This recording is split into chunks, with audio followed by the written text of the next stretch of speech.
they are also insane, all of them. They all genuinely think they're doing a great job.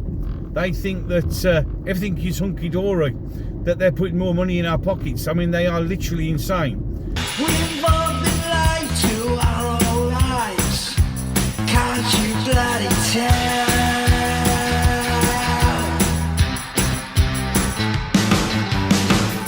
Across the ocean. Well, hello, you gorgeous mother truckers, you, and welcome to another video. Got some housekeeping to do at the end of the video, but we'll get on to the crux of the video first, because that's the most important thing. So, the Labour government. Now, some people have said, well, you only seem to be having a go at the Labour government. Why not anyone else? Well, when somebody does something wrong, I will. And also, they are the sitting government, and they are also the most awful totalitarian party ever. I mean, they are also insane, all of them. They all genuinely think they're doing a great job. They think that everything is hunky-dory, that they're putting more money in our pockets. I mean, they are literally insane. Starmer's last speech, when he introduced the concept of a digital ID, showed literally how mental that bloke is. They're all, and the thing is, they're all the same. None of them are any good. They're all clinically insane, and they need to go. That's why I keep going on about the Labour Party. And if you go back to my videos a while before the thing, I was going into the Conservative Party. You see, the whole idea of reporting on stuff is you report on things that are important, not just random stuff. So, not only is Keir Starling, we'll have to call him that now, because he went full Starling with that speech, with his direct threats to anyone who doesn't agree with him, and we'll cover that in another video, had brought in the digital ID thing, which is universally not very popular, to say that's an understatement.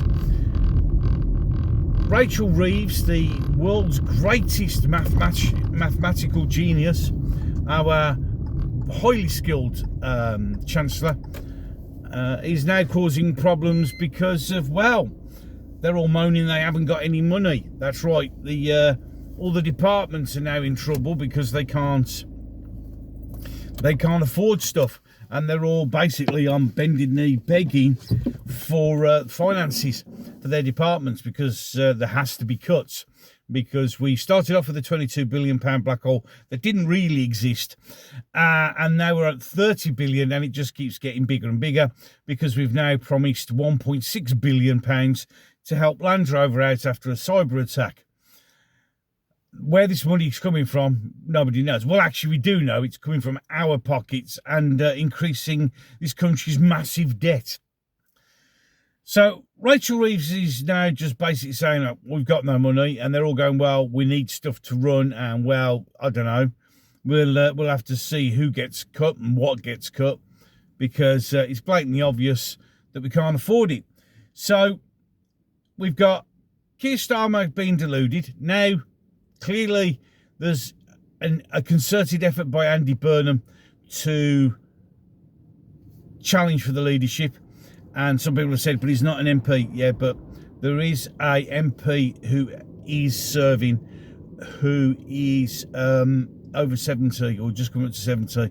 And in Manchester, so he could just step aside and Andy can go there, and then there you go. I mean, it's literally that simple. I've warned the same thing about Sadiq Khan down in London.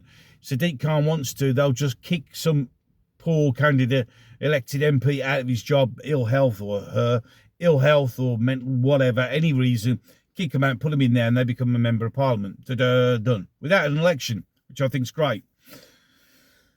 Any case,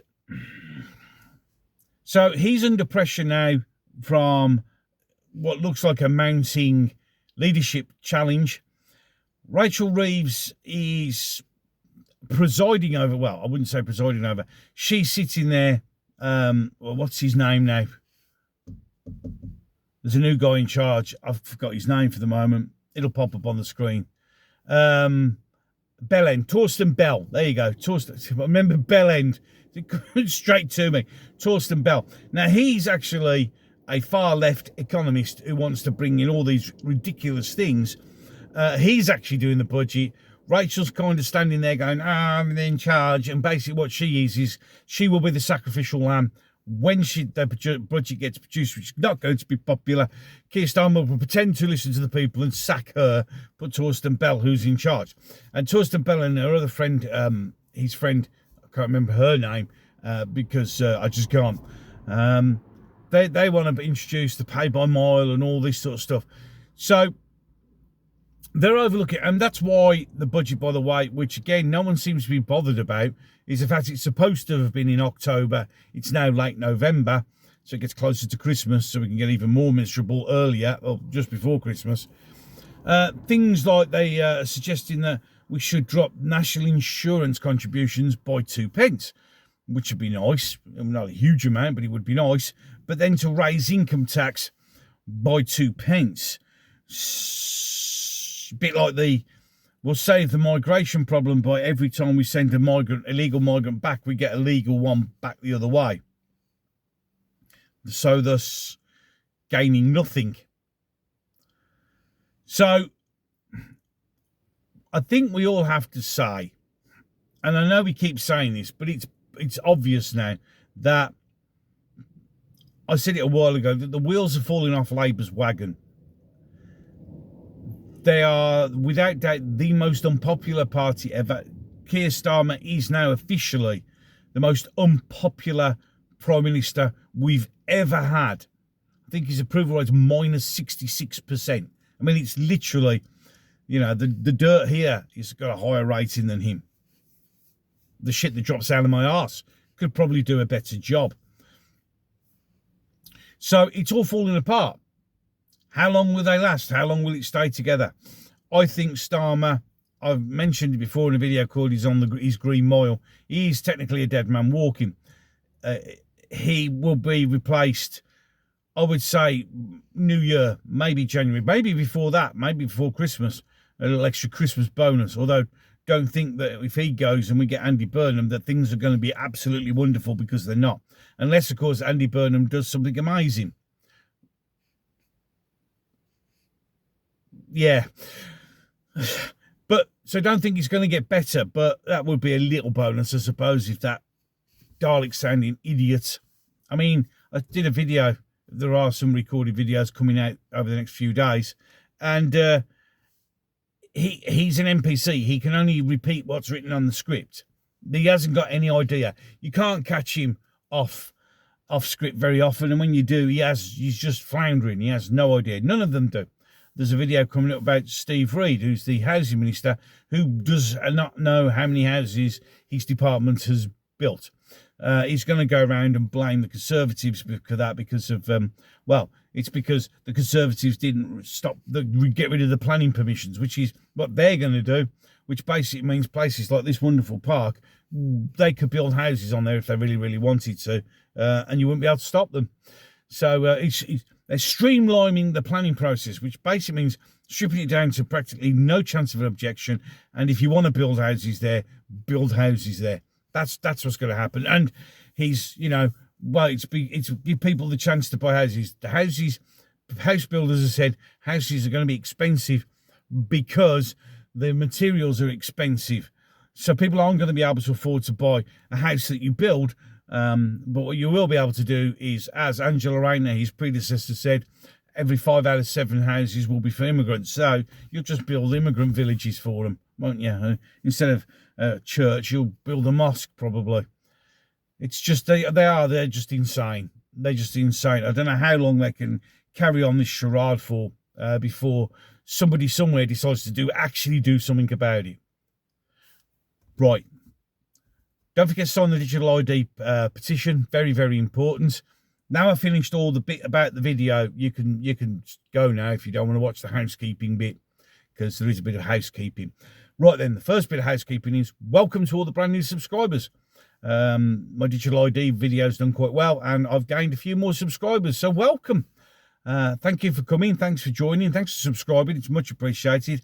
Although I know the number's going up, it will drop quite considerably after that. But I'm really chuffed. Hopefully some of you will stay around for the rest of the stuff.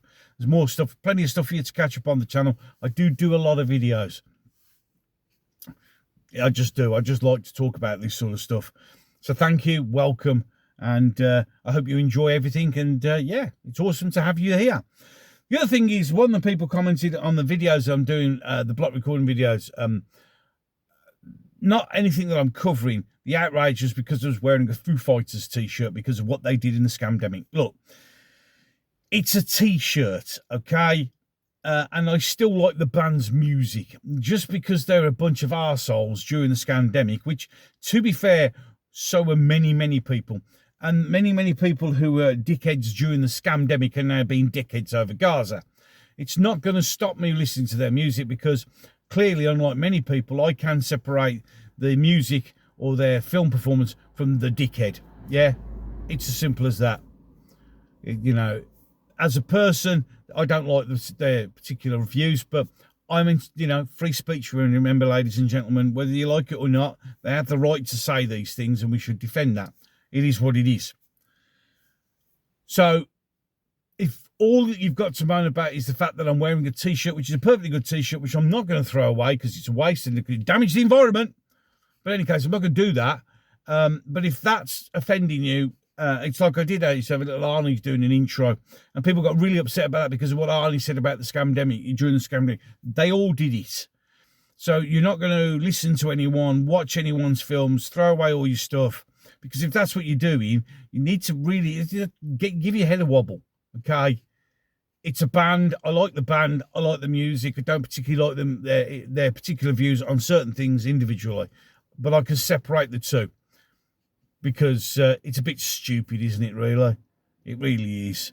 But if that offends you, it's on you. I'm not changing anything just because you got upset about the fact I'm wearing a Foo Fighters t-shirt. Or I like Arnold Schwarzenegger. I still watch his movies. Well, because he said, screw your freedoms. Yeah, or fuck your freedoms, whatever he said. Yeah, he probably said screw your freedoms. I don't think Arnie would swear. But that doesn't mean, just because he said that, doesn't mean I'm going to bin all his films. I mean, Jesus, one of my favourite films of all time is Terminator. And it's a bit, I'm not getting rid of that just because of Arnie saying something that he was probably paid to say in the first place. And if you listen to his current things, yeah. Any case, there you go. That's all the housekeeping done. So welcome to the new subscribers. And if it's something I wear that offends you, that's on you. Any case, enough of that. Ways to support the channel down below. If you agree with what I'm saying, like what I'm doing, hit the subscribe button. If you don't want to do that, but you still think it's okay, like and share. Likes are the things that breaks the YouTube algorithm. It's what gets the videos to fly. And with that, I'm done. So I'll catch you in the next one. You said to me that you can't stand the world you're living.